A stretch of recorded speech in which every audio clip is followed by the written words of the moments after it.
messieurs, bonjour et merci de prendre ce rendez-vous de l'actualité Suède Télévision. Atelier d'échange sur de nouvelles dispositions d'écoulement et d'exploitation du noix de Kaju au Bénin. Une rencontre qui a réuni ce mercredi les acteurs du système à Cotonou. Des subventions pour les clubs de football féminin, c'est un appui du gouvernement. La cérémonie de remise de chèques a eu lieu hier au ministère des Sports dans cette édition Le Point. Et puis l'Union européenne au sommet se joue à Bruxelles. Les 27 vont discuter des questions qui fâchent, notamment les relations avec la Russie et les États-Unis.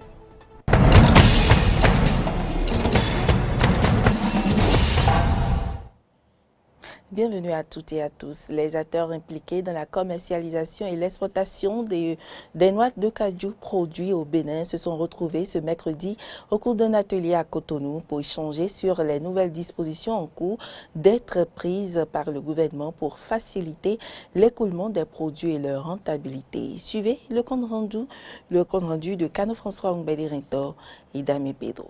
Enjeu de la commercialisation et dispositions sanitaires pour l'exploitation des noix et amandes de Kaju du Bénin, c'est le thème autour duquel les acteurs de la chaîne de commercialisation et d'exploitation des noix et amandes de Kaju se sont réunis lors d'un atelier qui s'est ouvert ce mercredi 23 juin. Un atelier qui s'inscrit dans la préservation de la qualité des noix de Kaju produits au Bénin et cela passe par l'adoption de nouvelles méthodes. Laurent Gangbais, le directeur général de la pièce, dévoile ici le rôle de cette structure qui est sous sa tutelle. La pièce va jouer son rôle. Le rôle de la pièce, c'est de faire en sorte que les différents acteurs puissent se rencontrer, que l'information soit diffusée, et que les pratiques soient harmonisées pour permettre d'aboutir à des produits de qualité qui respectent les normes et qui continueront à faire en sorte que ces produits continuent de donner de notre pays l'image d'un pays où on produit de la qualité. Il faut dire que parfois, les acteurs ne profitent pas de la qualité des noix de Kaju produits au Bénin qui continuent d'être dépréciées par les acteurs internationaux. Epiphane Rossou, directeur général de l'Agence béninoise de sécurité sanitaire des aliments, pense que la conséquence directe de cet état de choses est la méconnaissance des nouvelles dispositions de contrôle par ces acteurs. Ce phénomène est la conséquence de la méconnaissance, d'une part, par les acteurs du dispositif de contrôle officiel existant, et d'autre part, du manque d'organisation de ce dispositif de contrôle officiel à toutes les phases de la commercialisation des noix de Kaju. Au regard donc de ces constats, et dans le souci de réduire les cas de rejet des produits causant d'énormes pertes aux acteurs de la filière, des mesures d'amélioration de l'organisation du contrôle de la qualité des noix de Kaju et ses dérivés sont proposées et rentreront en vigueur bientôt. Le respect de ces mesures de contrôle par tous les acteurs de cette filière est une condition pour pérenniser les marchés et rétablir la confiance entre acheteurs et vendeurs. À la fin de ces rencontres, les acteurs impliqués dans la commercialisation et l'exploitation des noix de Kaju produits au Bénin seront informés des nouvelles dispositions que le gouvernement béninois prendra bientôt pour faciliter l'écoulement de ces produits sur le marché international. À noter qu'une communication sur les exigences des acheteurs d'amandes de Kaju et conformité a donné le top au démarrage des activités. La composition des épreuves écrites du baccalauréat 2021 a connu son épilogue ce mercredi sur toute l'étendue du territoire national. Une équipe de la rédaction de l'NTV était au centre de composition de Bégamin à Cotonou pour s'enquérir de comment s'est déroulée la toute première phrase de cet examen. Carole Olaye, Damé Pedro. 17h00, la sirène a retenti ici au CEG Bégamin de Cotonou, mettant un terme aux efforts et sacrifices fournis par ces candidats au baccalauréat 9 mois durant. Des visages décrispés, laissant entrevoir l'espoir d'une réussite certaine. C'est l'impression que donnent ces apprenants qui estiment avoir pu tirer convenablement leur épingle du jeu à la fin des compositions. Depuis le lundi, quand les épreuves de français ont commencé, c'était un peu abordable. Le soir aussi, on a continué avec les maths, les SVT, tout ça. Jusqu'à aujourd'hui, on a fait l'histoire-géographie, notre matière principale. Bon, ça ne présentait pas trop d'ambiguïté. Donc on a pu se débrouiller tout ça. Et ce soir, on a fini avec anglais. Ce sont des épreuves qui sont à notre portée. Ce ne sont pas des épreuves qui nous dépassent en tant qu'élèves normal. Ça va, c'est ça, ça va. Nos professeurs nous ont déjà galvanisés pour ça. Donc nous sommes sûrs qu'à coup sûr, on va réussir. Sauf ce matin, l'épreuve d'histoire géo m'a un peu bouleversée. Mais ce soir, je me suis retrouvée. Bon, avec tout ce que j'ai fait, je suis sûre d'avoir la moyenne et de réussir. Les épreuves étaient abordables quand même. C'était bien. C'est seulement l'histoire géo, ce qu'ils ont donné aujourd'hui. On ne s'attendait pas à ça. On a appris, mais on ne s'attendait pas à ce qu'ils donnent des trucs qu'on n'avait pas bien maîtrisés. Au total, 683 candidats ont été répartis dans 23 salles de ce centre de composition pour affronter les épreuves littéraires du baccalauréat 2021. Un examen qui s'est déroulé dans de bonnes conditions, au dire des responsables du centre. Le contrôle de la présence des surveillants, ce qui s'est passé ici, bon, il y a eu 4 absents, et unanimement avec tout le staff qui a dirigé le centre, l'examen ici, on a procédé à leur remplacement. Tout s'est passé sans incident. Il n'y a pas eu d'exclus, il n'y a pas eu d'exclusion, il n'y a pas eu de cas de maladie grave, mis à part l'abandon. Les petits problèmes de santé ont été résolus par l'infirmière qui est à notre disposition ici et aucun incident majeur. Au plan national, ce sont 82 938 candidats répartis dans 123 centres de composition qui ont pris part au baccalauréat de juillet 2021. Tous, à l'instar de ceux de Bégamin, resteront dans l'attente des résultats qui restent une phase déterminante pour la suite de cet examen. 45 millions de subventions pour les clubs de football féminin de Ligue 1 et Ligue 2. C'est un geste du gouvernement béninois. La cérémonie de remise de chèques aux représentants de chaque club a eu lieu ce mercredi 23 juillet au ministère des Sports en présence du ministre et des acteurs de football féminin. Le point avec Anne-François Oumbédirinto et Fiak Voito. Comme ce fut le cas pour les clubs de football masculin, le gouvernement du Bénin a décidé d'accompagner les clubs du football féminin. Ainsi, le ministre des Sports, Oswald Omeki, a remis ce mercredi 23 juin des subventions aux 28 clubs de football féminin engagés dans les championnats nationaux de Ligue 1 et 2. Un geste qui a été salué par l'honorable Chantal Ayi, présidente de la commission football féminin à la Fédération béninoise de football. Nous saluons cet acte. Nous remercions le gouvernement pour l'élan que le gouvernement a décidé d'insuffler au football féminin que nous représentons. Les acteurs ensemble, comme je l'ai dit encore hier, les acteurs ensemble sont déterminés, convaincus et ne vont pas faillir quant aux réponses qu'ils auront à apporter dans les manœuvres et les œuvres qu'ils auront à mettre au service justement du développement de ce football-là. Pour le ministre des Sports, ce geste du gouvernement veut célébrer d'abord les efforts des promoteurs et responsables de clubs de football féminin. Le Bénin a d'ailleurs signé un accord avec la FIFA car le gouvernement ambitionne faire du football féminin béninois un modèle de développement, un modèle de promotion et de bonne organisation. Nous avons également signé un accord avec la FIFA et sur lequel le Bénin ambitionne d'être un modèle de développement, un modèle de promotion, un modèle de bonne organisation du football féminin. Le montant importe peu.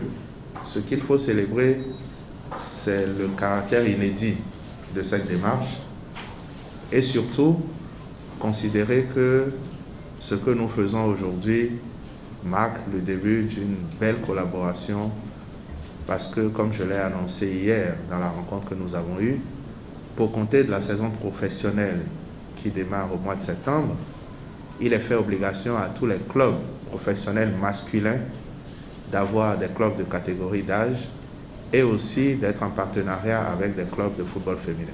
Au total, 46 millions de francs CFA ont été mis à la disposition des 28 clubs engagés dans les championnats nationaux de Ligue 1 et 2. 18 clubs sont engagés en Ligue 1 et sont repartis en deux groupes de 9 et 10 clubs jouent la Ligue 2. Les 18 clubs de Ligue 1 ont reçu chacun 2 millions de francs CFA. Les 10 autres de Ligue 2 ont reçu chacun 1 million de francs CFA. Cherté des produits de première nécessité au Bénin depuis quelques semaines, les plaintes de la population persistent. Au marché de Glodibé, dans la commune d'Abomey-Calavi, les vendeurs et acheteurs appellent le gouvernement au secours. Suivez ce reportage de Clémence Tonoucoin, Espérancia Dancon et Damien Pedro. Depuis quelques mois, les usagers des marchés se plaignent de la cherté des produits de première nécessité. La cliente Afi, rencontrée au marché de Glodibé, nous en parle. Tout coûte cher dans le marché. On dépense le double pour acheter le même produit. Tout le monde se plaint de la cherté des produits vivriers. On implore l'aide du gouvernement pour que les prix diminuent. Triste, visage fermé, le regard perdu dans leurs marchandises, à l'image de Dame Martine, les vendeuses attendent de potentiels clients.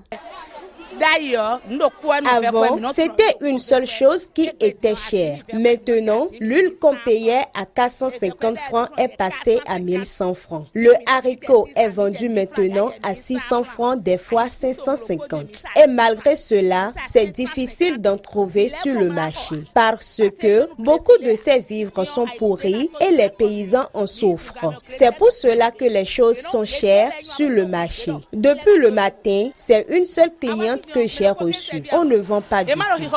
À en croire Dame Renfort, depuis quelques jours, les prix ont commencé par chuter. Malgré cela, les clients se plaignent toujours. Le sac de gari est passé de 24 000 à 19 000 francs et le kilo de 500 francs à 350.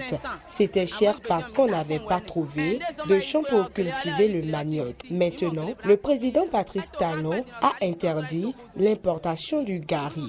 C'est pourquoi le prix a diminué.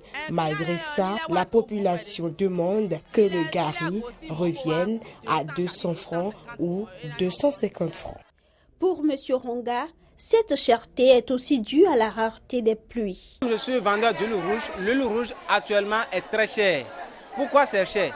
Parce qu'il n'y a pas la pluie. Comme il n'y a pas la pluie, on ne peut pas trouver noix de palme.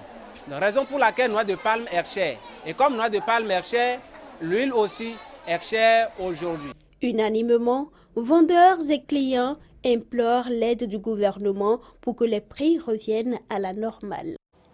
L'actualité hors du continent à présent, l'Union européenne doit créer un contact direct avec la Russie. Ce sont là les mots de Angela Merkel avant de s'envoler pour Bruxelles dans le cadre du sommet des 27, un sommet au cours duquel ils vont discuter des dossiers qui fâchent. Améliorer les relations entre l'Union européenne et la Russie, voici l'un des principaux objectifs de ce sommet à Bruxelles. Une semaine après la rencontre à Genève entre le président américain et son homologue russe, les dirigeants de l'UE souhaitent discuter avec Vladimir Poutine de plusieurs sujets majeurs qui intéressent les deux parties. La chancelière allemande appelle à l'unité des Européens face à Moscou. Les événements des derniers mois, et pas seulement en Allemagne, ont clairement montré qu'il ne suffit pas de réagir aux multiples provocations russes de manière non coordonnée. Nous devons créer des mécanismes et répondre aux provocations ensemble et unis. Ce n'est qu'ainsi que nous pourrons opposer quelque chose aux attaques hybrides de la Russie. L'aide aux réfugiés sera également discutée entre les 27 chefs d'État et de gouvernement de l'UE. À l'occasion de ce sommet, la Commission s'apprête à proposer plusieurs financements. Pour les Syriens réfugiés en Turquie, au Liban et en Jordanie, c'est une enveloppe de plus de 5 milliards d'euros qui les attend, dont un peu plus de la moitié pour Ankara qui pourrait être débloquée. De l'argent qui provient du budget commun auquel pourraient s'ajouter des contributions des États membres s'ils le décident. L'un des objectifs de Bruxelles, ne plus se contenter d'une aide humanitaire, mais soutenir un véritable développement socio-économique. D'autres sujets figurent également à l'ordre du jour à l'occasion de ce Conseil européen. Parmi eux, le Covid-19 et notamment le variant Delta, ainsi que la relance économique. Deuxième et dernier jour de la conférence internationale sur la sécurité mondiale à Moscou. À l'ordre du jour, les défis de sécurité en Europe, en Asie et en Amérique latine, mais aussi la cybersécurité et la coopération militaire. Ce matin, le ministre des Affaires étrangères russe s'est exprimé sur ces questions de sécurité majeures. On fait le point avec nos confrères de RT France. Certains pays occidentaux, avec les États-Unis en tête, essaient de détruire le système qui existe depuis la fin de la Seconde Guerre mondiale, a déclaré le chef de la diplomatie russe, Sergei Lavrov.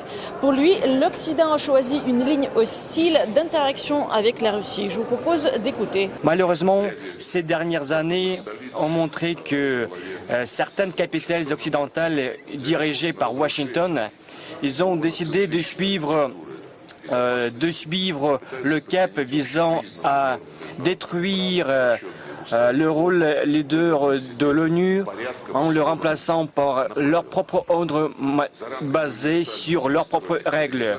En dehors des relations basées sur cette approche universelle, nous voyons l'apparition de nouvelles coalitions qui essayent de se faire avoir un droit d'agir au nom du monde entier, surtout parmi les instars les plus illustres.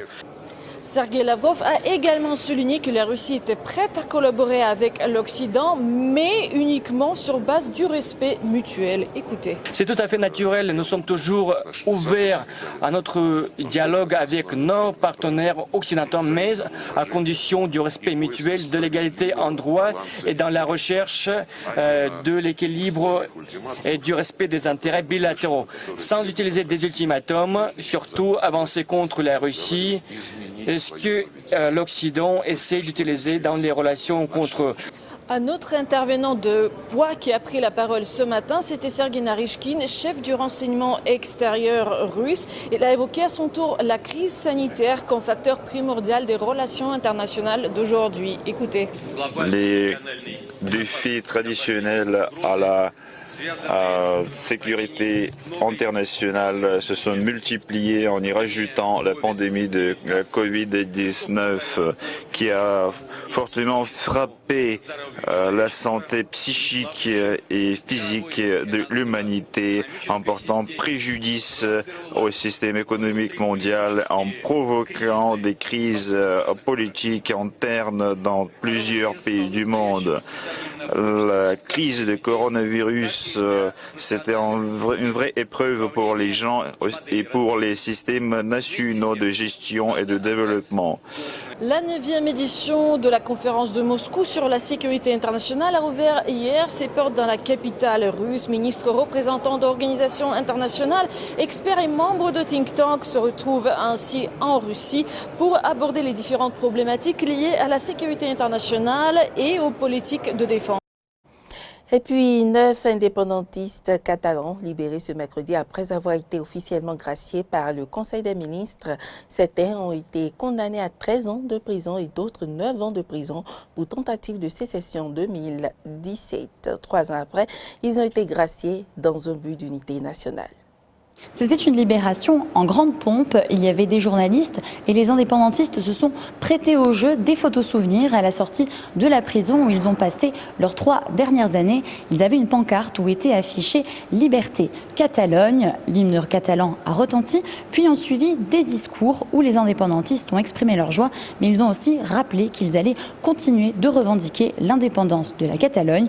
Alors l'ambiance était plutôt détendue, voire festive, car c'est un grand événement. Le Premier ministre espagnol Pedro Sánchez était même venu à Barcelone il y a quelques jours pour annoncer officiellement la nouvelle. Il avait indiqué que cette libération était indispensable pour le vivre ensemble et la démocratie espagnole. Alors le Conseil des ministres a donc approuvé cette grâce royale, ce qui permet la libération des indépendantistes. Alors on le rappelle, ils ont été condamnés entre 9 et 13 ans de prison, mais pour les indépendantistes les plus militants, cette libération n'est pas suffisante. Ils auraient préféré une annulation du procès, voire une amnistie totale, car la grâce n'est que partielle.